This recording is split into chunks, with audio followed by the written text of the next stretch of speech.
प्राचीन काशी विश्वनाथ मंदिर के संबंध में कई किताबें प्रमाण के तौर पर उपलब्ध हैं, जो ज्ञानवापी विवादित ढांचे में जहां अब शिवलिंग प्राप्त हुआ है, वहीं पर बाबा विश्वनाथ के अविमुक्त रूप में स्थापित होने को प्रमाणित करती हैं। वहीं मंदिर के तोड़े जाने का एक महत्वपूर्ण प्रमाण मासीर आलमगीरी नाम की पुस्तक भी है। यह पुस्तक औरंगजेब के दरबारी लेखक सकी मुस्तईद खान ने 1710 में लिखी थी। इसी किताब में उस शाही फरमान का उल्लेख है जिसमें औरंगजेब ने विश्वनाथ मंदिर को तोड़ने के लिए जारी किया था। ज्ञानवापी वह जगह है जहां काशी में शिव का आदिस्थान माना गया है, जहां शिव स्वयं अविमुक्तेश्वर लिंग रूप में इस तरह से विराजमान हैं कि आक्रांताओं द्वारा कई बार की कोशिशों के बावजूद भी उसे हिलाया तक नहीं जा सका, जबकि कोशिशें मोहम्मद गोरी, सुल्तान महमूद शाह, शाहजहां सहित कई मुगल आक्रांताओं ने की। बाद में 1669 में औरंगजेब के समय जब मूल मंदिर को तोड़कर मंडपम के ऊपर गुंबद मेहराब बनाकर उसे मस्जिद के रूप में तामीर करा दिया गया, तो भी शिवलिंग को अपनी जगह से हिला पाने की कोशिशें नाकाम ही रहीं। यहीं पर वजूखाना बनवा दिया गया था जहां नमाजी हाथ पैर धोते हैं, जो उसी तरफ सिर किए बैठे नंदी से करीब 40 फीट की दूरी पर है।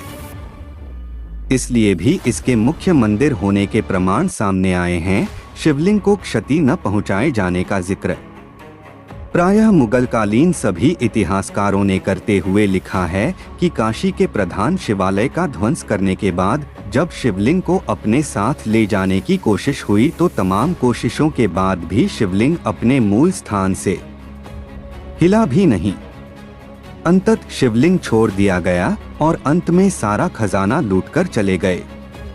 बार बार लूटा और नष्ट किया गया मुख्य मंदिर परिसर बता दें कि पुराणों में शिव और पार्वती के आदि स्थान काशी विश्वनाथ को प्रथम लिंग माना गया है। इसका उल्लेख महाभारत में भी किया गया है।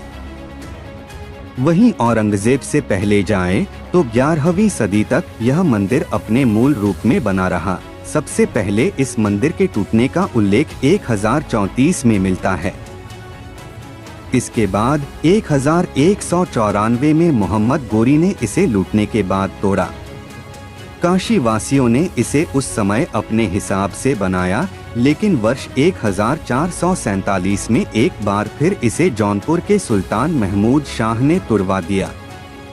फिर वर्ष 1585 में राजा टोडरमल की सहायता से पंडित नारायण भट्ट ने इसे बनवाया था, लेकिन वर्ष 1632 में शाहजहां ने एक बार फिर काशी विश्वनाथ मंदिर को तुड़वाने के लिए मुगल सेना की एक टुकड़ी भेज दी, लेकिन हिंदुओं के प्रतिरोध के कारण मुगलों की सेना अपने मकसद में कामयाब न हो पाई।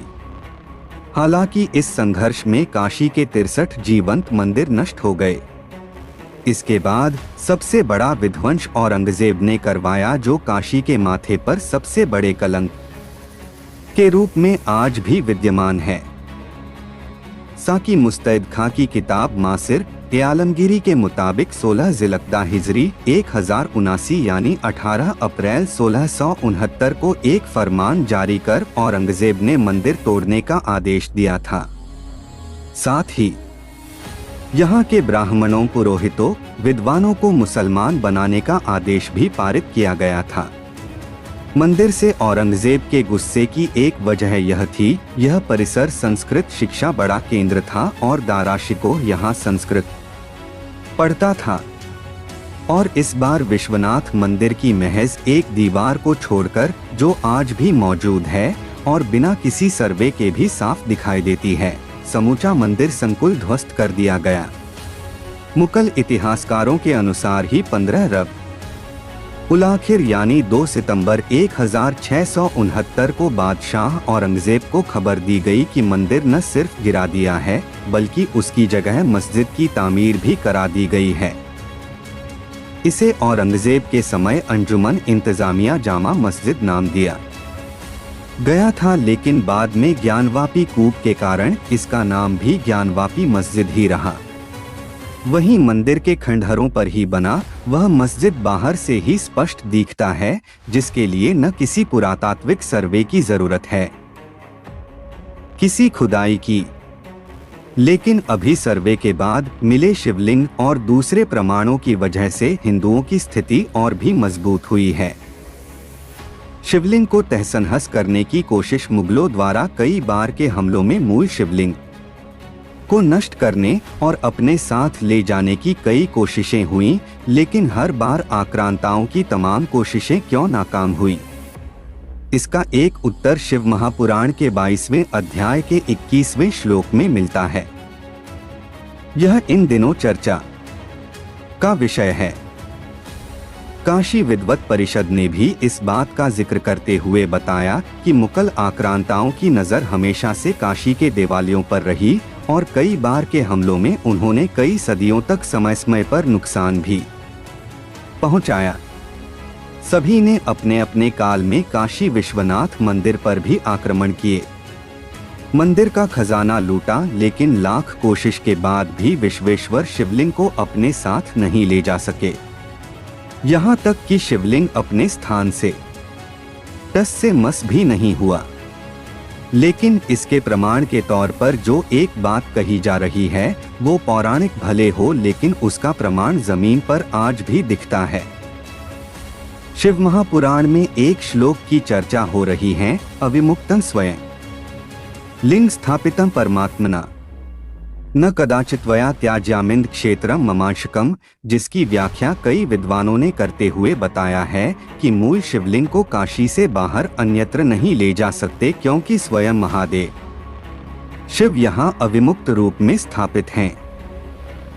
श्लोक के आधार पर ही कहा जा रहा है कि शिव ने स्वयं आदेश दिया कि मेरे अंश वाले ज्योतिर्लिंग तुम इस क्षेत्र को कभी मत छोड़ना। ऐसा कहते हुए देवाधिदेव महादेव ने इस ज्योतिर्लिंग को अपने त्रिशूल के माध्यम से काशी में स्थापित कर दिया। अंग्रेजों के समय भी हो चुकी है।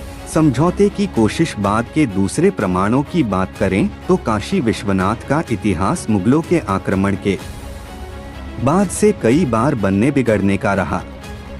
वहीं आज की कानूनी प्रक्रिया भी नई नहीं है। जहां 18वीं सदी में मराठा सरदार ने मंदिर मुक्ति के प्रयास किए और 1770 में बादशाह शाह से मंदिर के क्षतिपूर्ति की वसूल करने का आदेश भी पारित करा लिया, लेकिन उस वक्त तक देश में ब्रिटिश ईस्ट इंडिया कंपनी का शासन हो गया था। वहीं सन 1809 में काशी के हिंदुओं ने मंदिर के स्थान पर बनाए गए मस्जिद पर कब्जा कर लिया, जिसे आज के समय में ज्ञानवापी मस्जिद कहा जाता है। तब 1810 में काशी के तत्कालीन डीएम वाटसन ने एक पत्र लिखकर ज्ञानवापी परिसर को हिंदुओं को सौंपने के लिए कहा। अंग्रेज दंडाधिकारी वाटसन ने 30 दिसंबर 1810 को वाइस प्रेसिडेंट ऑफ काउंसिल में कहा था, ज्ञानवापी परिसर हमेशा के लिए हिंदुओं को सौंप दिया जाए। उस परिसर में हर तरफ हिंदुओं के देवी देवताओं के मंदिर हैं। मंदिरों के बीच में मस्जिद का होना इस बात का प्रमाण है कि वह स्थान भी हिंदुओं का ही है। तब अंग्रेजी शासन ने अपने अधिकारी की बात नहीं मानी थी। परिणाम स्वरूप यह कभी वास्तविक रूप से लागू नहीं हो पाया। 1936 का ज्ञानवापी मुकदमा अभी प्रमाणों पर बात चल ही रही है, तो थोड़ा सा जिक्र 1936 में चले मुकदमे की भी कर लेते हैं, जिसमें मंदिर के पक्ष में जो अकाट्य प्रमाण दिए गए थे, यदि उन्हीं के आलोक में अभी भी सुनवाई हो तो नए सर्वेक्षण और पुराने ऐतिहासिक और पुरातात्विक प्रमाणों के आगे मुस्लिमों के दावे कहीं नहीं ठहरेंगे। इन्हीं मामलों पर प्रमाण के साथ अपना पक्ष रखते हुए काशी विद्वत परिषद के संगठन मंत्री पंडित गोविंद शर्मा बताते हैं कि विश्वनाथ मंदिर के संबंध में कई पुस्तकें प्रमाण के तौर पर उपलब्ध हैं, लेकिन सबसे महत्वपूर्ण प्रमाण मासीर आलमगीरी नाम की पुस्तक है।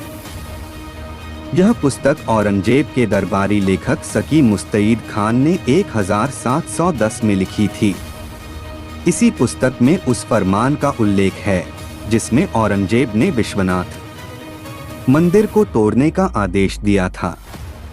लेकिन जहां तक 1936 के मुकदमे की बात है, तब अदालत में दोनों पक्षों के द्वारा सबूत पेश किए जा रहे थे। मासीर आलमगीरी और औरंगजेब के फरमान की भी चर्चा हुई। तब मुस्लिमों ने उर्दू में लिखी मासीर आलमगीरी पेश की जिसमें विश्वनाथ मंदिर को तोड़े जाने और औरंगजेब के ऐसे किसी फरमान का जिक्र नहीं था। कहते हैं कि जब इस छल से हिंदू पक्ष निराश होने लगा और हिंदू पक्षकारों के चेहरे पर हवाइयां उड़ने लगी, तब कुछ ही दिनों के अंदर काशी हिंदू विश्वविद्यालय के इतिहासकार डॉ. परमात्मा शरण ने फारसी में लिखी और 1871 में बंगाल एशियाटिक सोसाइटी के द्वारा प्रकाशित असली मासीर आलमगीरी अदालत के समक्ष प्रस्तुत कर दी, जिसकी पृष्ठ संख्या 88 पर औरंगजेब के आदेश पर काशी विश्वनाथ मंदिर को तोड़े जाने का जिक्र है। कहते हैं तब जाकर उस साजिश का पर्दाफाश हुआ जो उस्मानिया यूनिवर्सिटी हैदराबाद में रची गई थी। इसी यूनिवर्सिटी ने मासीर आलमगीरी का 1932 में उर्दू अनुवाद प्रकाशित किया था, जिसमें से षड्यंत्र पूर्वक श्री काशी विश्वनाथ के इतिहास वाले पन्नों को निकाल दिया गया था। खैर, ये सब इसलिए कि वामपंथी इतिहासकारों और इस्लामिक विद्वानों ने कई बार ऐसे छलपूर्वक अधूरे साक्ष्य के आधार पर प्रपंच रचाने की कोशिश की। वही काम वो इस बार भी ज्ञानवापी विवादित ढांचे में मिले शिवलिंग को खारिज करने के लिए कई उलझलूल बातें प्रमाण के नाम पर पेश करते नजर आ रहे हैं।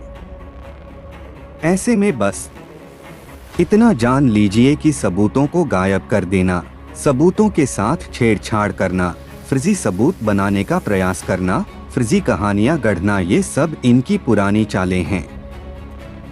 बाद में जब सच उजागर हो जाता है तो ये बकवास और बेसिर पैर की बातें करने लगते हैं।